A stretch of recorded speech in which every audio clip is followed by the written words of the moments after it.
Surat awal. Ha? 3.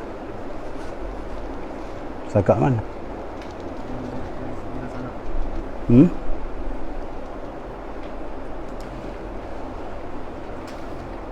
Sakat mana? Muka 3 sakat. Bagi berapa? 5.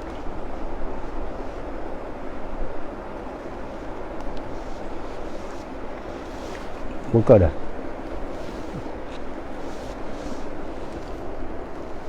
Bismillahirrahmanirrahim.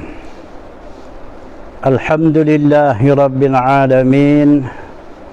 Wassalatu wassalamu ala asyrafil mursalin sayyidina wa maulana Muhammad wa ala alihi wa sahbihi ajma'in.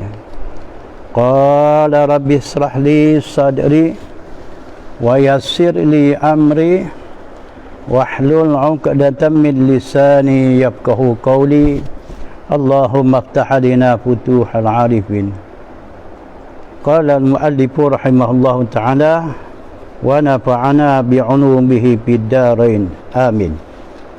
Kita bersambung dari risalah pedoman sembahyang berjemaah karangan Allahyarham Tuan Guru Haji Abdul Rahman, Pondok Lubuk Tapah, Pasimah, Kelantan. Ini salah satu kitab jawi, walaupun ringkas, isinya padu. Tidaklah dia menglilatan ke lain. Banyak dia fokus kepada ilmiah yang utama daripada perkara sembahyang berjemaah. Sambungan kita, dan berkata setengah salah. Berkata setengah orang di zaman salafus salih, tiada malupu akan seorang oleh sembahyang jemaah, tidak terluput, tidak terhilang, tidak tergalak oleh seseorang itu sembahyang berjemaah, melainkan dikecuali dengan sebab dosa yang mengena ia akan dia dia buat dosa, dia buat dosa menjejahkan sembahyang, tak sanggup berjemaah, bukan dosa tak sembahyang, tak mengambil berat, tak peka, tak menghargai. Nak hilang-hilang lah, nak lupuk-lupuk lah. Jadi begitulah. Jadi hati itu kerah. Seolah-olah tidak dapat petunjuk. Betapa lebihnya sembahyang jemaah kerana disalut oleh zilmah angkara dosa tadi. Dan adalah Abdullah bin Umar Al-Qawariri. Abdullah bin Umar Al-Qawariri rahimahullahu ta'ala, tiada malupu akan dia sembahyang jemaah. Dia orang ni, orang mengambil berat terhadap sembahyang jemaah, tak pernah tergalak dari hal sembahyang berjemaah, zuhur jemaah, asar berjemaah. Kemudian datang ke rumahnya seorang tupan hendak berhenti. Ni cakap ke daerah. Orang Kelantan cakap begitu boleh faham dah. Di suatu masa datanglah tamu, datanglah beh ke rumah dia. Datang tamu ke rumah. Tamu datang ke rumah tu, jarak masa 2-3 hari itu elok. Kita jagakan dia di segi makan minum, pakaian ikut dia lah. Takkan melarat siapa kena jaga pakaian pula. Tempat penginapan, suatu perkara yang sangat dituntut secara muakkadnya. Ada satu pendapat kata wajib. Malam pertama tu wajib kita kena jaga makan minum. Kiranya datang tamu ke rumah, datang orang menumpang, datang sapang, bukan datang naik sapang. Ini cakap kode raha tu. Yang sehingga dikatanya dikala masuk tamu ke rumah bersama dengan rahmat masuk dalam rumah. Mana kalau keluar tamu dari rumah dia nak balik bersama-sama dengan dosa ahli rumah, bersama-sama dengan bala bencana. Jadi kalau kerap kali rumah tangga orang tu dikunjung oleh tamu, itu suatu penanda baik lah. Jangan pula dipandang Allah lebih. Yang mari pula tamu tak diundang dah. Jadi merepek sakar. Apa kita tak dengar tentang kelebihan. Orang bersifat begitu ada ciri-ciri kedekut tu. Jadi tak terbuka dah nah.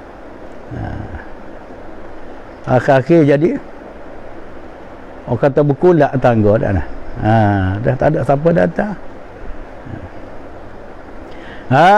Berbalik kepada kisah Abdullah bin Umar Al-Qawariri rahimahullah ta'ala. Dia orang ni takmih semayang berjemaah. Satu masa datanglah tamu ke rumah dia.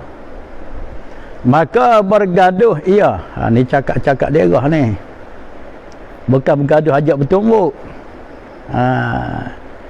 Ni kalau orang Patah Barat baca kitab karangan orang Patah Timur, kadang-kadang dia kata tak kena cara tulis tu.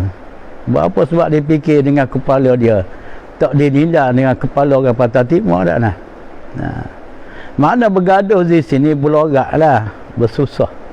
Dah orang datang rumah bersusah sikit lah. Bukan bersusah apa, nak cari makan, minum apa gitu gini, sarapan. Makna bergaduh begitu. Dengan sebab tamu tadi. Belorak bersusah kerana nak jaga tamu datang rumah tadi, nak cari makan minum untuk dia. Hingga tergalak semayan Isya berjemaah terhilang. Satu semayan berjemaah iaitu semayan Isya.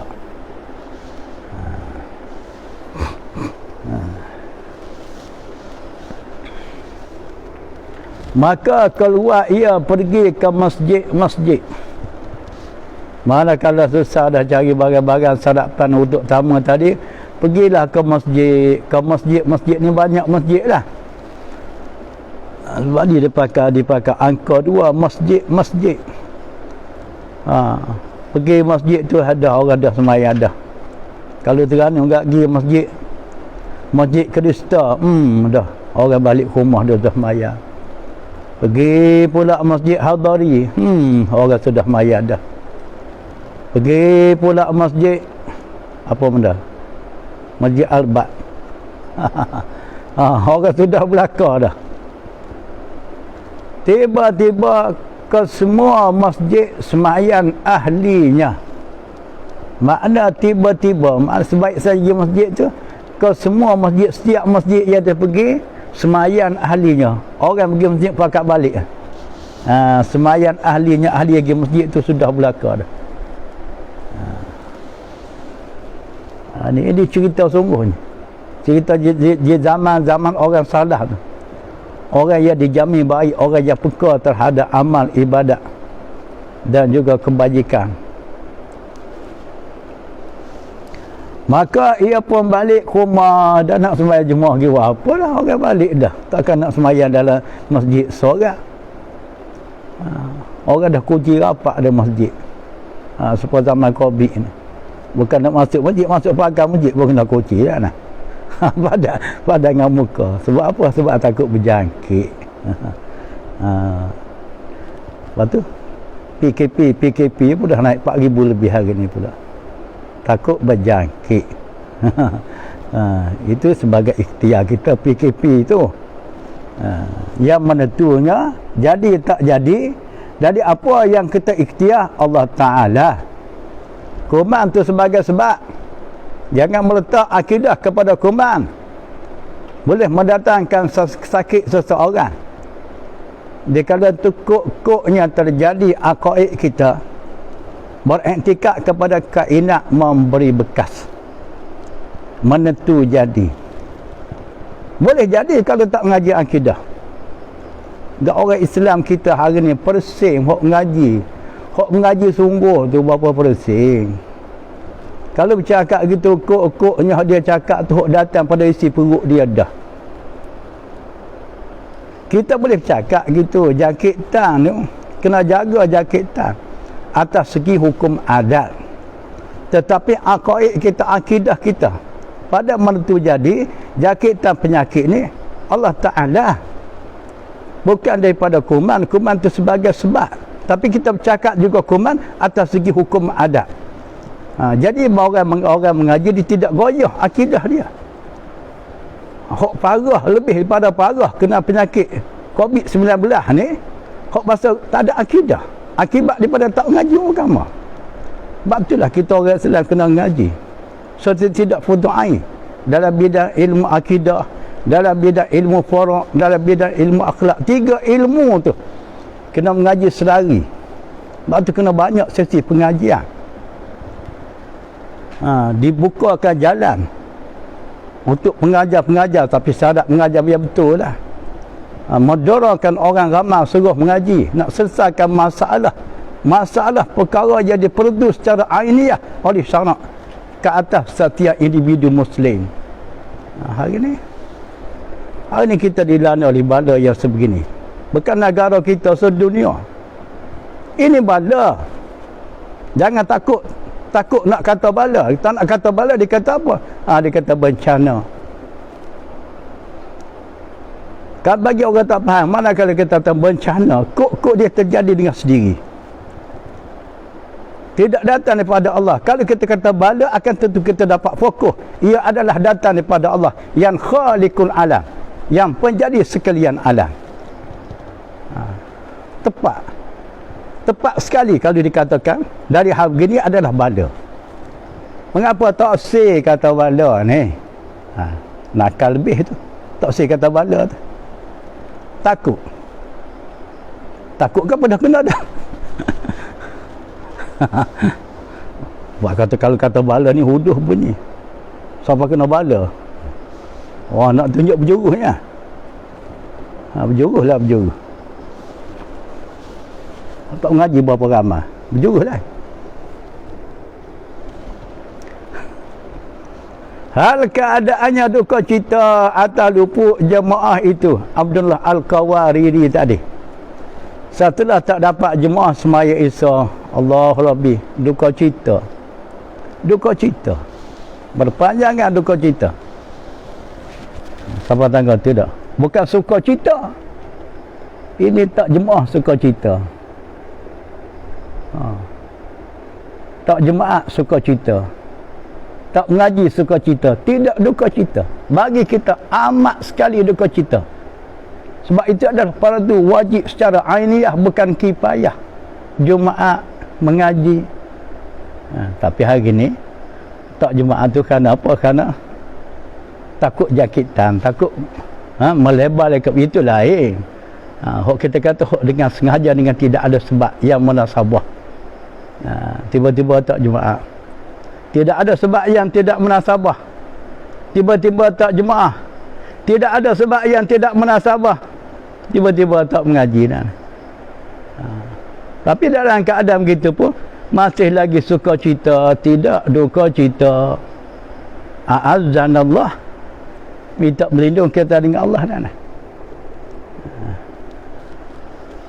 Dan berkata ia Abdullah Al-Qawariri tadi, dia berkata pada dirinya, makna berkata pada diri ni duduk terkata-katalah dalam hati. Setelah teruput semua jemaah Isyak tadi, terkata-katalah di dalam hatinya, sembahyang jemaah lebih atas sembahyang seorang 27 darjah. Kalau sembahyang jemaah boleh 27. Terlepas dah. Orang Kelantan kata nginguk panjang. Maka ia pun sembahyang Isyak 27 kali. Bertolak daripada situ dia balik ke rumah.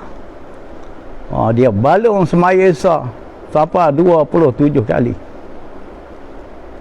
Lepas semayang, lepas semayang. Hampir longgar kepala lutut lah, sendi lutut. 27 kali kan. Orang dulu kaki semayang lah. Macam Rabi'atul Adawiyah tu, tokoh Sofi zaman silam. Dia cetak dah malam ni malam ke apa? Malam semayang tak ada kerja lain. Semayang lah. Orang dulu lah. Ada kisah-kisah orang soleh. Semayang fardu ni, kalau agak berdiri tak boleh duduk. Kekal dengan semayang cara berdiri. Berbeza semayang sunat. Agak berdiri tapi malas nak berdiri daripada langsung tak semayang. Duduk ke duduk lah. Tapi tak tahan kita ni. Agak berdiri duduk pun tidak. Pakai cabut lari tu dia berdiri molek pula kan. Pasal dia pengaruh oleh unsur-unsur luar tu cukup banyak. Merasakan dalam jiwa kita tu. Nafsu kita. Lepas tu syaitan pula duduk jolok kat belakang tu pula. Kemudian tidur ia selepas dia semayang Isyak 27 kali pada malam tu. Dia harap dia semayang 27 tu dapat khabar balik semula yang terluput semayang Jumaat Isyak tadi. Harapan dia begitulah. Sebab dia buat 27 kali tu. Lepas tu dia pun tidurlah malam tu. Maka bermimpi ia dalam tidur tu berlakulah mimpi. Orang soleh ni dia mari datang mimpi pun mimpi yang baik-baik. Dia tidak mari mimpi seperti kita lah nah. Lelak matanya mari orang gila duduk kejar kat belakang. Nyamak ke hatu raya kan nah. Pasal jiwa kita kotornya mari hak tak menentu lah. Mimpi boleh tak ambil, boleh dia ke tengah. Maka bermimpi ia Abdullah Al-Qawariri ni. Apa mimpi dia nya? Hal keadaannya ia menunggang seekor kuda di belakang puak-puak berkuda. Mimpi dia ni comel. Mimpi boleh takbir ni. Mimpi boleh mendatangkan pengajaran bagi diri dia dan bagi orang-orang lain. Orang siapa ke zaman kita boleh terima pakar mimpi dia. Dia mimpi naik seekor kuda, tunggang seekor kuda di belakang satu puak, satu geruk. Maka ia pun bersungguh-sungguh memecukkan kudanya di belakang mereka itu. Dia pun pecuk kuda dia. Nak masuk dalam kumpulan tu. Kumpulan geruk berkuda tadi. Habis kelaju kuda dia ni, lari. Nak masuk dalam kumpulan berkuda. Maka tiada dapat sampai bersama-sama mereka itu. Tak boleh masuk kumpulan juga. Walau macam mana hebat lari kuda dia ni, dia pecuk habis rem lah kita kata. Tak boleh masuk geruk, tak boleh masuk kumpulan juga. Di mana tak kena ni? Nak kata kuda sakit, kuda sehat. Macam mana? Kalau kita kata nak kata kuda tak laju, kuda jantan. Kuda lomba dah. Bukan kuda padi. Kalau kuda padi tu padang patut pun. Ini kuda lari lompat. Kuda padi dia kecil gitu. Di Kemboja banyaklah kuda padi. Bukan dia makan padi. Dia panggil lah orang kuda padi sebab dia kecil. Kalau naik atas belakang sakit orang kita dibuat. Sebab teknik dia berjalan bukan dia lompat gung gitu. Dia lagi cucu. Habis. Goyang habis. Orang tebuh. Lalu tak lali dia guna kuda padi. Cerita dia Kemboja, dia buat tarik kereta. Buat tarik kereta, dia panggil kereta kuda. Sebab itulah kalau dia Kemboja, kereta banyak jenis. Bukan kereta terbanyak, banyak jenis. Kereta kuda, kereta lembu. Kat kita tak ada, dah.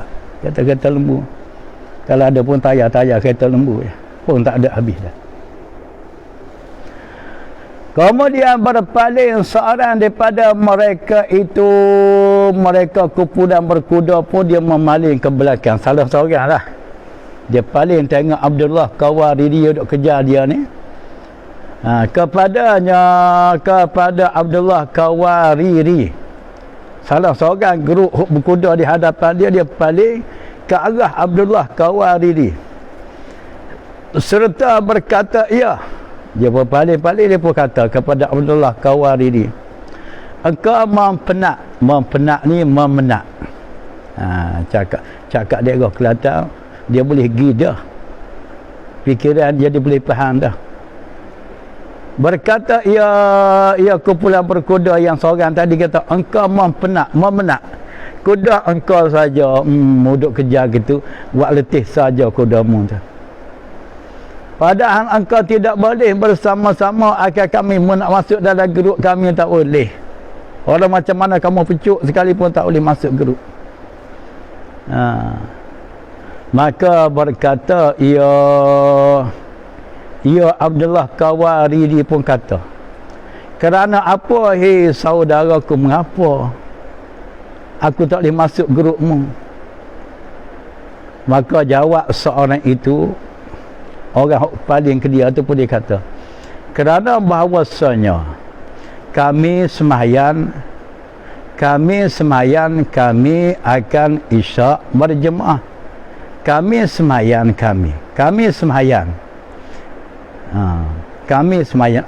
puak-puak kami semayan. Kami ni wakil kumpulan lah kita kata kami.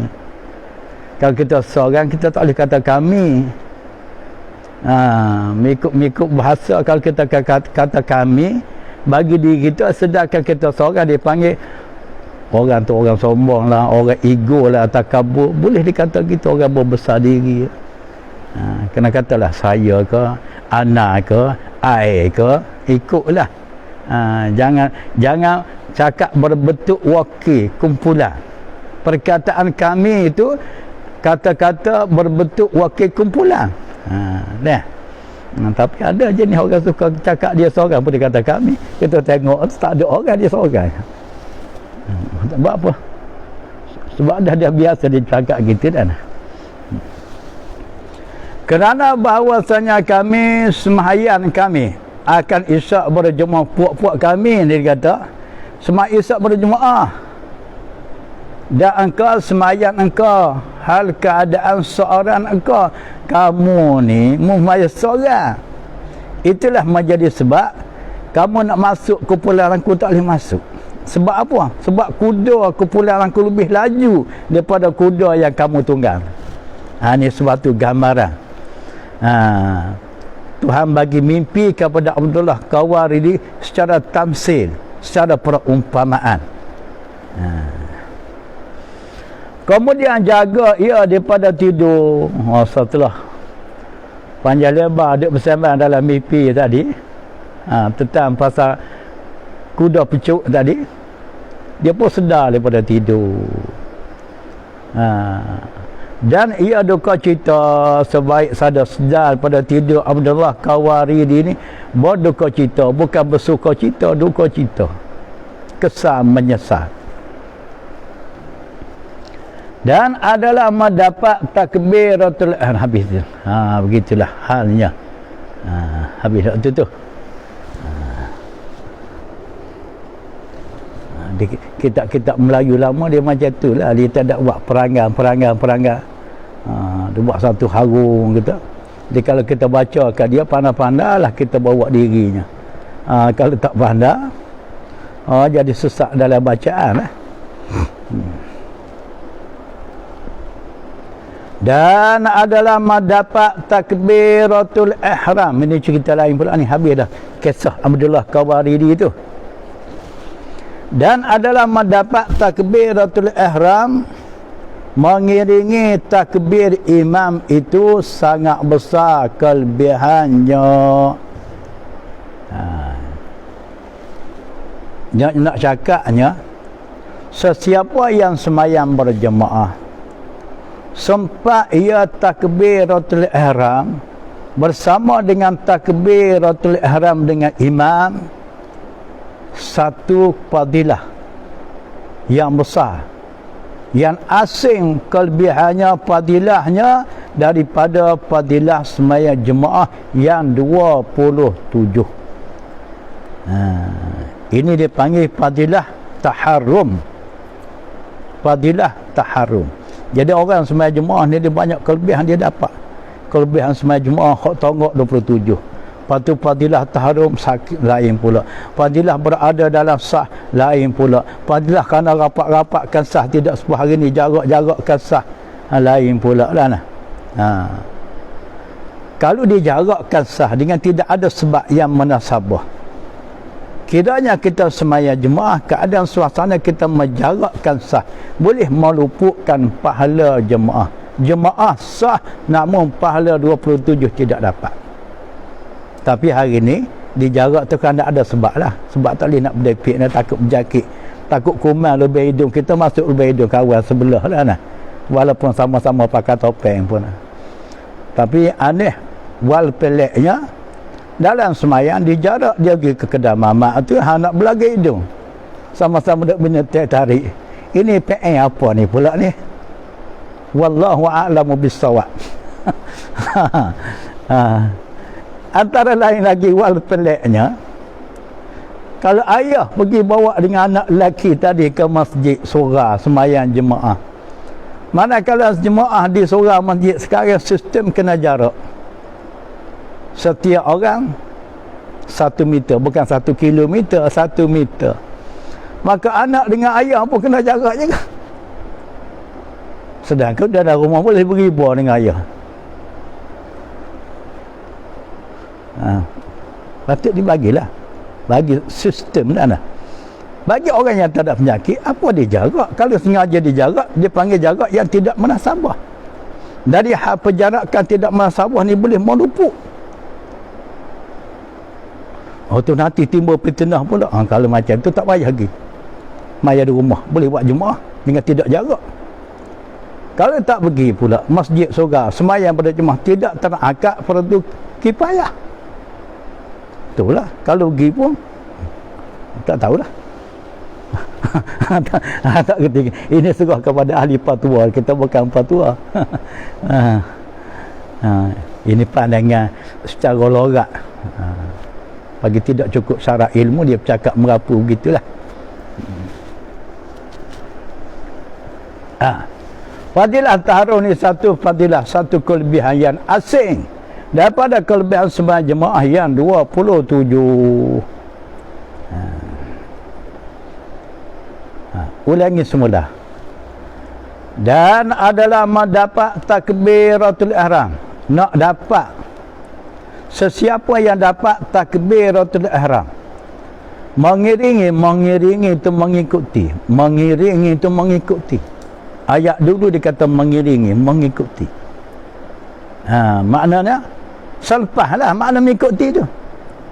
Takbiratul ihram iman itu makna dapat takbiratul ihram, mengiringi takbiratul ihram iman, bagi jalan ke iman takbir dulu biar selesai. Allahu akbar iman, baru kita makmum tadi Allahu akbar, itu dikatakan mengiringi takbiratul ihram iman. Hak tidak mengiringinya, sama telah kata-kata dia takbir dulu pada iman, itu doa lalu lah, itu tidak mengiringi. Hatta iman tak habis lagi takbir dan dia pun mula takbir dia, itu pun tidak dikatakan mengiringi. Dalam bab takbir atau dalam sembahyang jemaah ni kena bagi jalan biar selesai iman takbir dulu, baru kita makmum mula takbir, baru sah sembahyang kita makmum. Kalau lagi tak habis ra pada akibat takbir imam, makmum tak boleh lagi mula takbirnya. Kalau imam lagi masih duduk takbir Allah, kita pun mulalah Allahu. Tak ada pasal-pasal, tidak sah. Ini pada pendapat yang kuat dalam mazhab kita Syafi'i. Jangan berlagak dalam pasal takbir, bagi jalan ke imam biar selesai dia, baru kita mula takbir. Lain pada cerita mengiringi jenazah ke kubur. Selepas sembahyang mayat, hendak dihantarkan mayat ke kubur, maka sunat kita sama-sama menghantarkan jenazah ke kubur, mengiringi penghantaran jenazah ke kubur sunat, pahalanya dapat 1 qira'. Bagaimana disabit pada hadis, kita semayang mayat pahala dapat 1 qira'. Lepas tu kita sama-sama menghantar jenazah ke kubur, dapat pula 1 qira' lagi.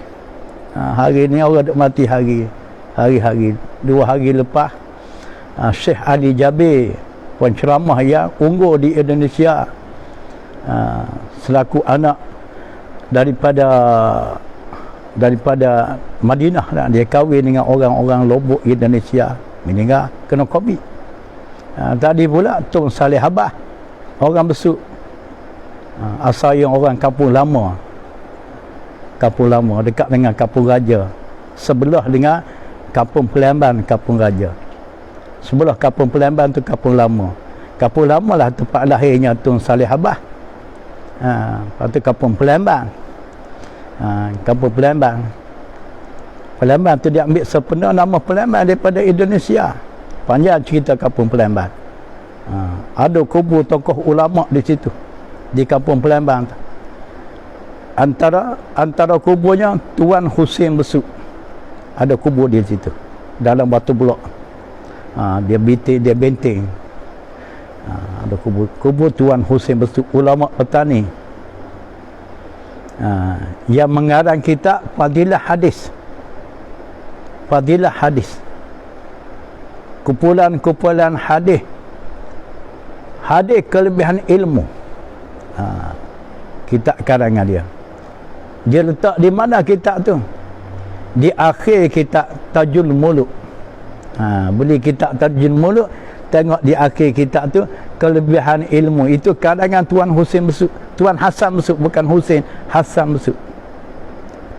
Kedatangan beliau ke Tanah Besut kerana atas permintaan Raja Kampung Raja Besut.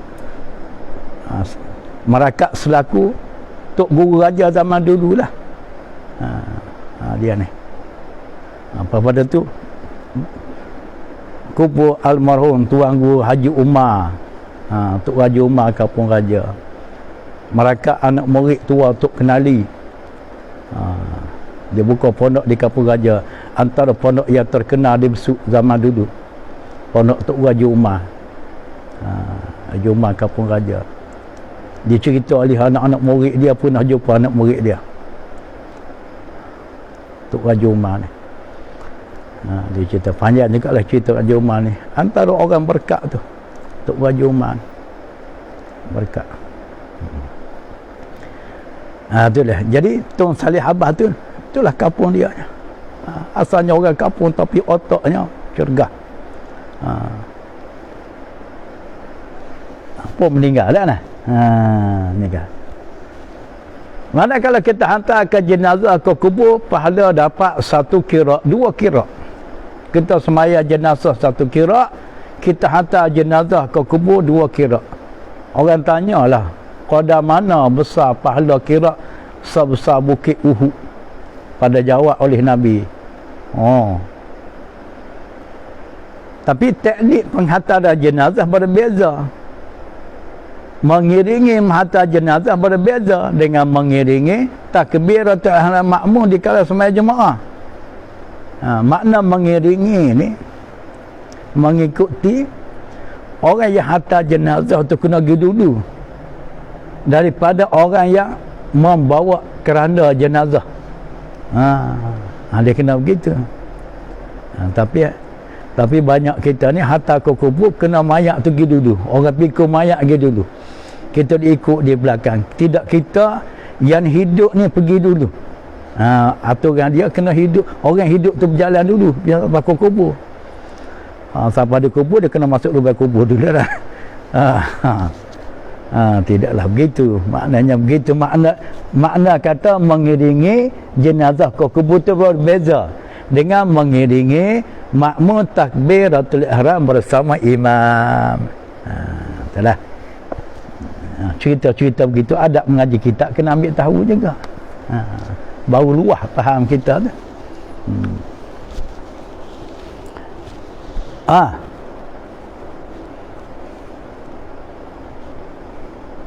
ulangi semula. Dan adalah dapat takbiratul ihram mengiringi takbir iman itu sangat besar kelebihan kalau dapat. Kalau dapat makmum tadi takbiratul ihram mengiringi takbiratul ihram imam itu satu kelebihan yang besar. Ya dikatakan fadilah taharrum. Maka orang yang nak dapat pahala takbiratul ihram mengiringi takbiratul ihram imam, yang dikata nak milik pahala taharrum ni, dia kena ada dua syarat. Syarat pertama, semasa imam takbiratul ihram tu dia sedia ada dah di belakang imam, di dalam sah dia sudah ada dah. Tidaklah kata imam takbir tu masih lagi ambil wuduk ke, duduk cari pintu seorang nak masuk pintu mana. Tidak, dia sedia ada dah. Sebaik saja selesai imam takbiratul ihram, dia pun Allahu Akbar, tak ada tunggu-tunggu lagi dah. Tak ada kata dia nak coreng handphone lagi, tak ada kerja lain dah. Orang yang sebegitu akan tentu dapatlah fadilah taharrum namanya. Lepas fadilah taharrum ni suatu kehilangan besar bagi orang yang tahulah, serta yakin. Orang tak tahu nak cerah. Orang tahu tak yakin biasa. Sangat besar kelebihannya kalau sempat mengiringi takbiratul ihram. Dan lupa itu amat rugi, terhilang mengiringi takbiratul ihram suatu kerugian yang besar. Tersebut di dalam Jauharul Mauhub. Bagaimana tersebut dalam kitab Jauharul Mauhub, ada di dedah di situ. Karangan Syekh Wa Ali Kutan, kitab Jauharul Mauhub. Syekh Wa Ali Abdul Rahman Kutan Al-Klantani, orang asal kampung Kutan, Pasimah, anak negeri Kelantan. Pengamal aurat tarekat Ahmadiyah Idrisiyah yang sempat menerima ijazah dari Syekh Sidi Ibrahim Ar-Rashidi, seperguruan dengan Syekh Abdul Samad Tuan Tabar. Tuan Tabar, orang beri jolokkan Tuan Tabar, ulama daripada Tabar, selatan Thailand. Pun dia menerima ijazah talqin tarekat Ahmadiyah daripada Sidi Ibrahim Ar-Rashidi juga. Lalu dia mengarang kitab bernama Jauharul Mauhub, permata yang dihunjuk, yang diholor, yang diberi, berupa syarah kitab Lubabul Hadis. Kitab hadis karangan Imam Suyuti bernama Lubabul Hadis, Jauharul Mauhub. Jadi ulama Melayu mensyarah kitab Lubabul Hadis. Dua orang, Tok Ali Kutan dan Syekh Nawawi Bantan Al-Bantani, ulama daripada Bantan, Indonesia. Orang bagi jolokan Imam Nawawi Sani.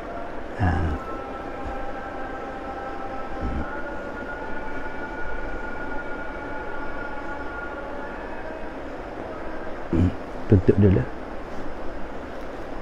sambung Pak.